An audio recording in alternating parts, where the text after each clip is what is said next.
doet het niet. Nog meer. Anneliese Michel's story is one of the most chilling and controversial cases of demonic possession in modern history. Her experiences not only terrified her small Bavarian community, but also captured worldwide attention and inspired the film The Exorcism of Emily Rose. Similarly, like any other girl, Anneliese Michel was born on September 21, 1952, in Liebelfing, Germany. She was a devout Catholic, known for her deep faith and regular church attendance. At the age of 16, she began experiencing terrible attacks and blackouts. Initially diagnosed with temporal lobe epilepsy, she started treatment with anti-seizure medications, but her condition only worsened. Despite ongoing medical treatment, Anneliese began experiencing disturbing visions during her prayers. She claimed to see demonic faces and hear voices mocking her, telling her she was damned and would rot in hell. These experiences were not just visual and auditory, but also deeply physical and emotional. She exhibited extreme hatred of religious objects, such as crucifixes and holy water, which would trigger violent reactions. Anneliese and her family, convinced that her illness was not purely medical, sought help from the Catholic Church. They approached several priests, but most were hesitant, advising continued medical treatment. However, Father Ernst Alt, after witnessing her symptoms and believing in her possession, urged the local bishop to approve an exorcism. Bishop Joseph Stengel granted permission, and Father Arnold Renz was brought in to assist. Over the next 10 months, from 1975 to 1976, Anneliese underwent 67 exorcism sessions, each lasting up to 4 hours. During these sessions, she exhibited what many described as superhuman strength, requiring multiple people to restrain her. Her behavior became increasingly erratic and violent. She would eat insects, drink her own urine, and perform hundreds of genuflections, causing severe physical injuries, including broken knees. Recordings from the exorcisms reveal Anneliese speaking in multiple voices, each identifying as different entities such as Lucifer, Cain, Judas Iscariot, Adolf Hitler, Nero, and a disgraced priest named Valentin Fleischmann. These voices would argue and taunt those present, creating an atmosphere of intense fear and dread. As the exorcisms continued, Anneliese's health deteriorated rapidly. She stopped eating, believing that self-starvation would rid her of the demons. By June 1976, she weighed only 68 pounds and was suffering from broken teeth, bruises, and black eyes. Her body was frail, and she had contracted pneumonia due to her weakened state. On June 30, 1976, during her final exorcism session, Anneliese uttered her last words to the priests, "Beg for absolution." She then turned to her mother and said, "Mother, I'm scared." The next day, July 1, 1976, Anneliese Michel died of malnutrition and dehydration. Anneliese's death led to a high-profile trial in Germany. Her parents and the 2 priests were charged with negligent homicide. During the trial, the defense argued that Anneliese's possession was real, supported by the chilling audio recordings of the exorcisms. However, medical experts testified that she had been suffering from severe psychiatric conditions and that her death could have been prevented with proper medical care. The court found the priests guilty of manslaughter due to negligence and sentenced them to 6 months in prison, suspended, and 3 years of probation. Her parents were exempted from punishment, as the court concluded they had suffered enough. Anneliese Michel's story remains one of the most documented and debated cases of demonic possession. It raises profound questions about the intersection of faith, mental health, and the power of belief. The tapes from her exorcisms continue to horrify and fascinate, serving as a stark reminder of the potential consequences of religious fervor and untreated mental illness. Now let's move forward to another shocking story.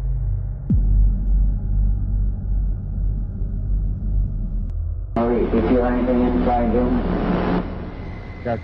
L'exorcisme a eu lieu le lendemain de la fête de Pâques, en 1985. Un exorcisme formel était la seule façon d'éviter une tragédie. Cet exorcisme est le premier rituel du genre à être enregistré sur bande vidéo. Maurice Theriault's story is one of the most spine-chilling accounts of demonic possession. His life was marred by terrifying experiences that not only scarred him, but also those who dared to help him. Known as Frenchie, Maurice's tale is both tragic and horrifying, leaving a lasting impact on everyone who hears it. Maurice Theriault grew up in the rural outskirts of Maine, USA. His childhood was far from idyllic. Raised on a farm, Maurice was subjected to severe physical and emotional abuse by his father. The harsh labor and constant brutality wore down his spirit, leaving him isolated and desperate for escape. As Maurice reached adulthood, strange and unexplainable events began to occur. It started with minor things: objects moving on their own, doors opening and closing without explanation. But soon, these incidents escalated into something far more sinister.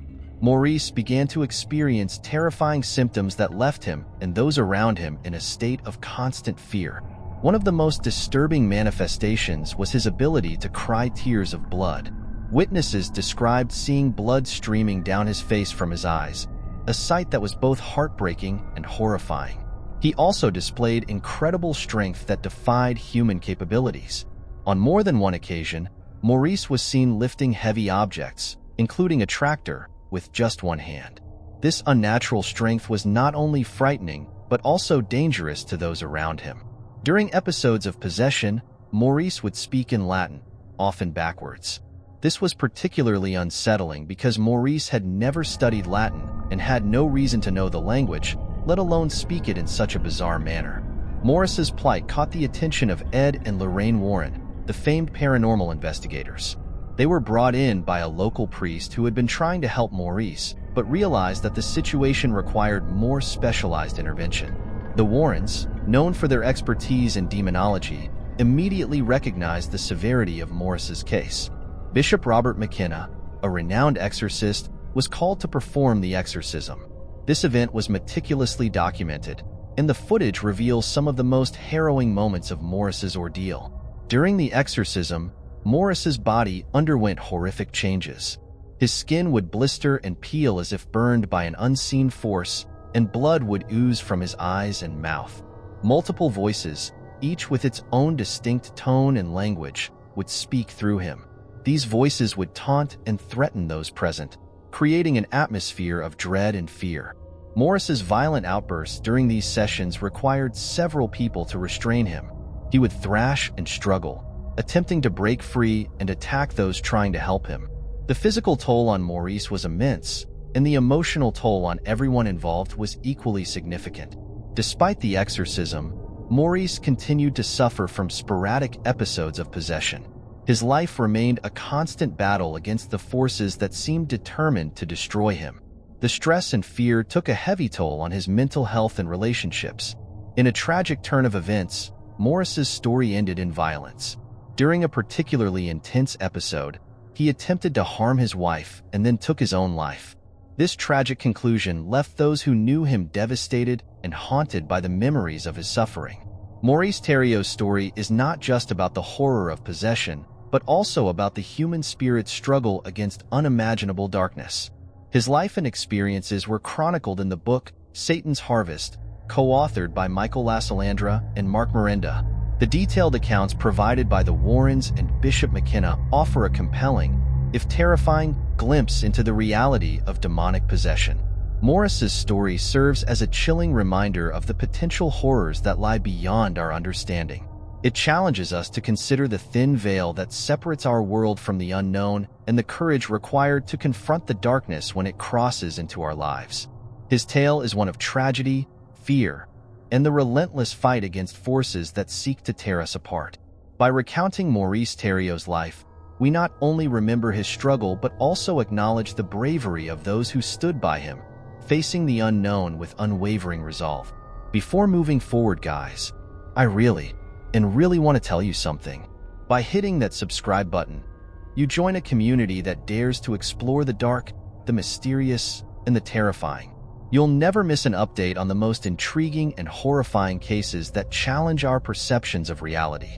Don't just be a viewer, be a part of the journey into the unknown. Click subscribe now, because sometimes the scariest stories aren't just stories, they're real. And with this message, let's continue our horrifying real journey and move forward to the third case. In 1906, in the small, quiet town of Natal, South Africa, a terrifying event unfolded that would become one of the most well-documented cases of demonic possession. The story of Clara Germana Cele, a 16-year-old girl, continues to send shivers down the spines of those who hear it.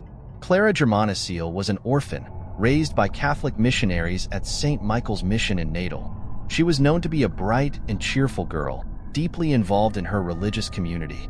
But at 16, Clara's life took a dark turn. She confessed to Father Erasmus Horner that she had made a pact with the devil. This confession marked the beginning of a series of horrifying events that no one in the mission could have anticipated. Shortly after her confession, Clara began to exhibit alarming behaviors. Her fits of rage and violence were unlike anything the community had ever seen.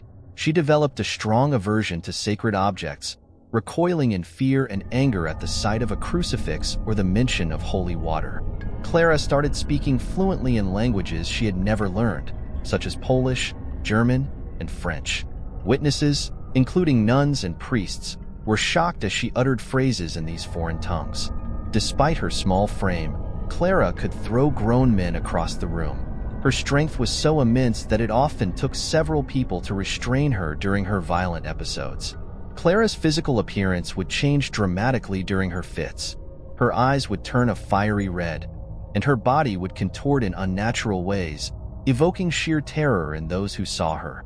However, the community at St. Michael's Mission witnessed some of the most chilling incidents during Clara's possession. On multiple occasions, Clara was seen rising to 5 feet off the ground. Sometimes she floated vertically, other times horizontally. When holy water was sprinkled on her, she would crash back down, writhing in pain.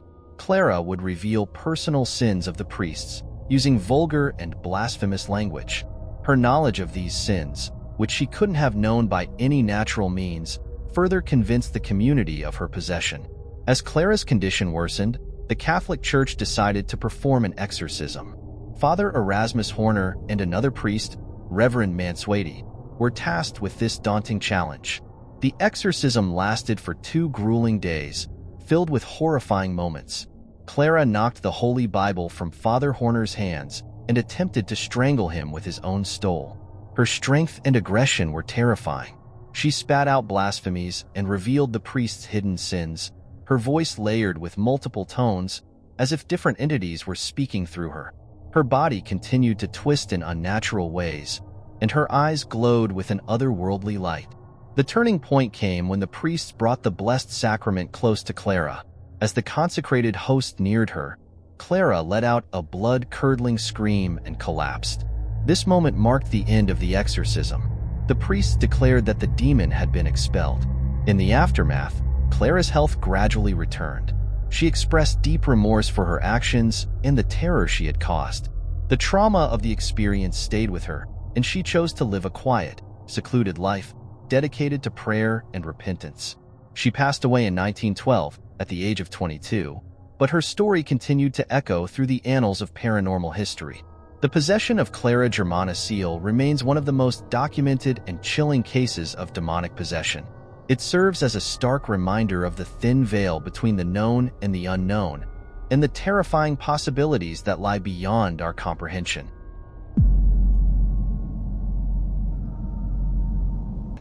In 1949, in the quiet suburb of Cottage City, Maryland, the life of a young boy known by the pseudonym Roland Doe took a terrifying turn.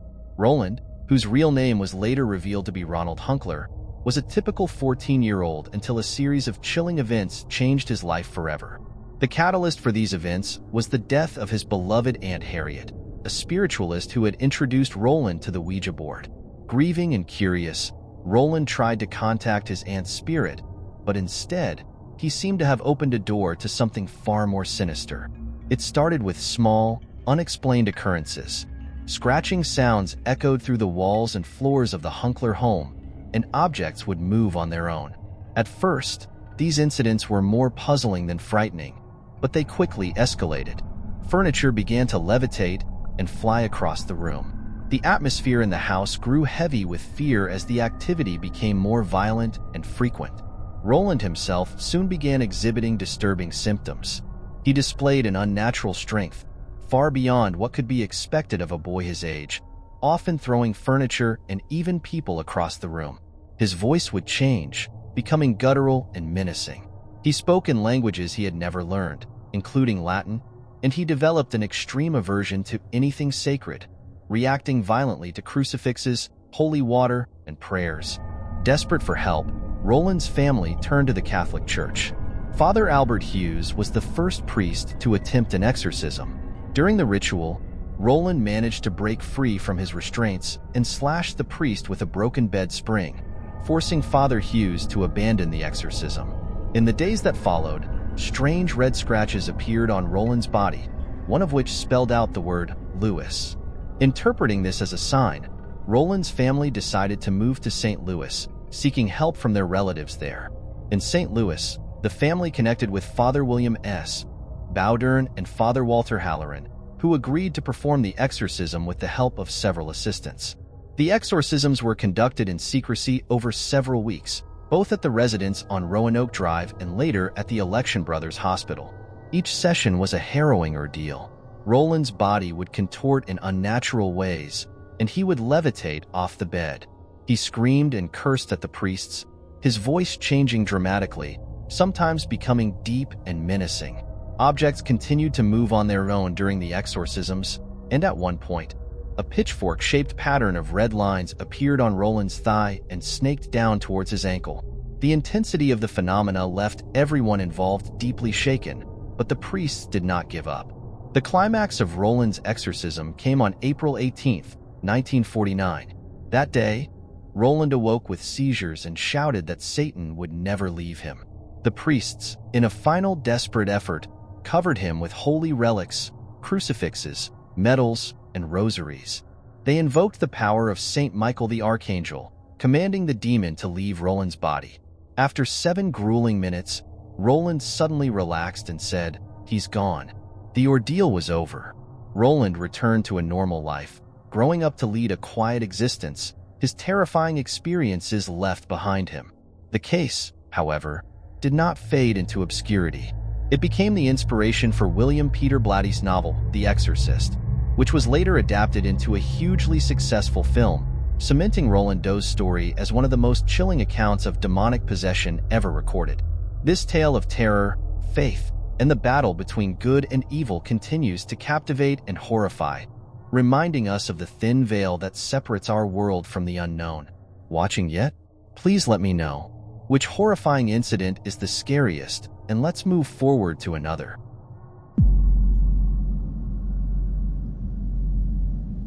In November 2011, Latoya Ammons, her mother Rosa Campbell, and Latoya's 3 children moved into a rental house on Carolina Street in Gary, Indiana. What started as a new beginning quickly descended into a nightmare that would leave the family and even law enforcement deeply shaken. The disturbances began almost immediately.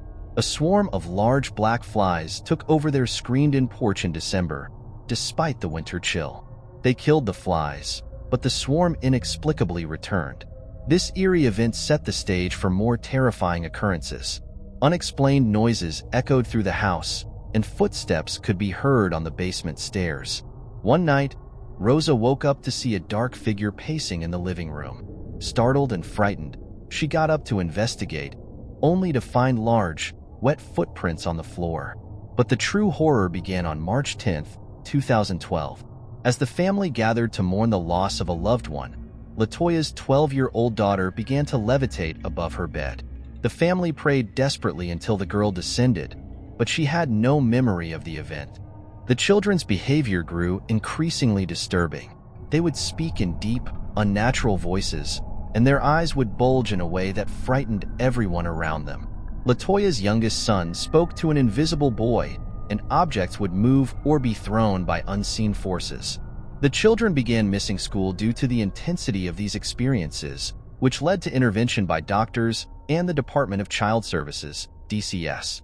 During a visit to their family doctor, Dr. Jeffrey Onyecourt, the children exhibited such bizarre behavior that the medical staff called 911. One of the boys was thrown against a wall and lost consciousness, and when he awoke, he attacked his brother and had to be restrained by 5 men. DCS became involved, suspecting child abuse. Valerie Washington, a case manager, visited the home and witnessed events that defied explanation. During an interview, one of Latoya's sons walked backward up a wall, flipped over his grandmother, and landed on his feet without letting go of her hands. Washington and a nurse fled the room in terror. Despite these events, DCS took emergency custody of the children, separating them from Latoya. This decision deeply affected Latoya and her mother, who believed they were battling something far beyond the ordinary. Desperate for help, Latoya and Rosa contacted local churches. Most were skeptical, but one church suggested cleaning the house with bleach and ammonia and drawing crosses with oil on doors and windows. Two clairvoyants who visited the home claimed it was infested with over 200 demons. The family could not afford to move, so they performed the rituals but continued to experience terror. The case caught the attention of Reverend Michael Maginot, who conducted an initial investigation. He observed flickering lights and moving objects, and when he pressed a crucifix to Latoya's forehead, she convulsed. Convinced of the demonic presence, he sought permission to perform an exorcism. Reverend Maginot conducted 3 exorcisms on Latoya, 2 in English and 1 in Latin, in the presence of police officers and DCS caseworkers. The exorcisms were intense, with Latoya convulsing and reacting violently to sacred objects. But after the 3rd exorcism, the terrifying events ceased. Following the exorcisms, the Ammons family moved out of the house. Latoya was reunited with her children, and they began to rebuild their lives. The house on Carolina Street was eventually demolished by paranormal investigator Zach Bagans, who created a documentary about the case called Demon House. The Ammons family haunting remains one of the most well-documented cases of demonic possession. It involved not just the family but also police officers, medical staff, and DCS workers, all of whom witnessed events they could not explain. The case continues to intrigue and terrify, reminding us that there are still mysteries in this world that defy understanding. In the quiet town of Ossett, West Yorkshire, in 1974, a deeply disturbing and horrifying case of alleged demonic possession unfolded. Michael Taylor, a 31-year-old man, and his wife Christine were at the center of this chilling story. The Taylors were not particularly religious, but they found solace in the Gobber Christian Fellowship group. There, Michael grew close to a lay preacher named Marie Robinson. This relationship, however, set off a chain of events that would lead to a night of terror and a brutal murder. Michael Taylor began exhibiting erratic behavior after an argument with Marie. His mood swings, anger, and strange outbursts alarmed those around him. Believing he was possessed, the church decided an exorcism was necessary.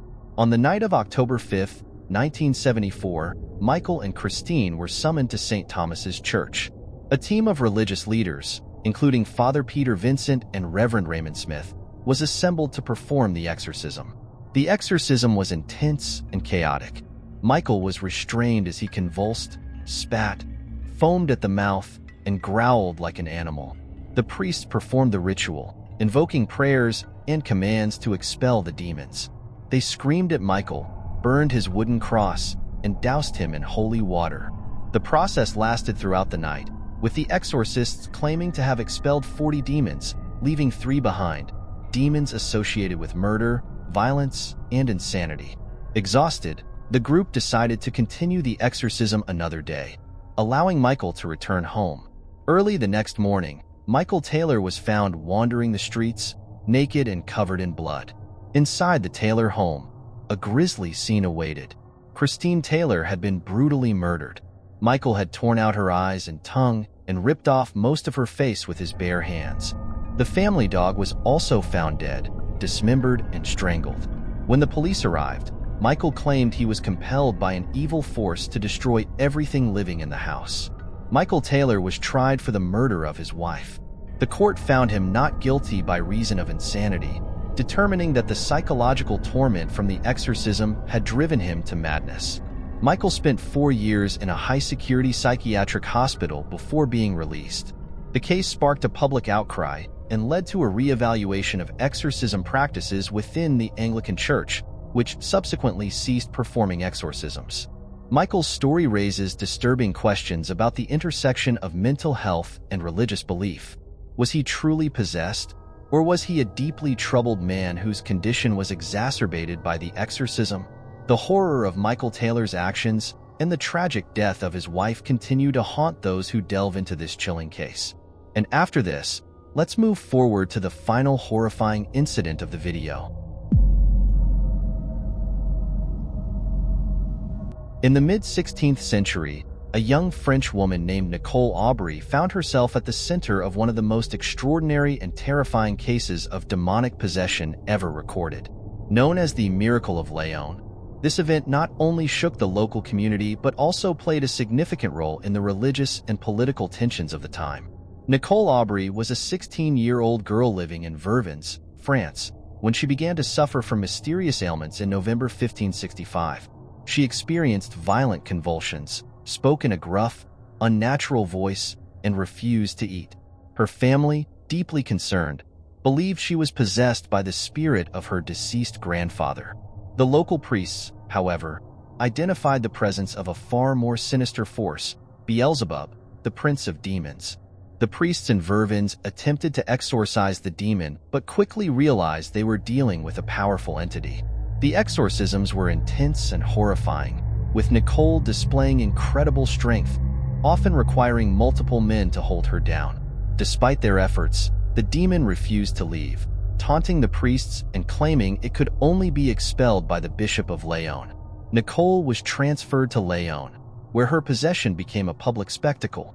Each day, she was taken to the Cathedral of Notre Dame de Laon, and crowds gathered to witness the exorcisms.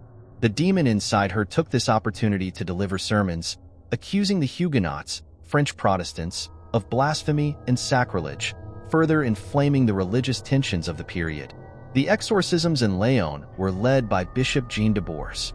During these rituals, the demon displayed remarkable resistance, engaging in theological debates and making bold claims against the Huguenots. The situation reached its climax on February 8, 1566.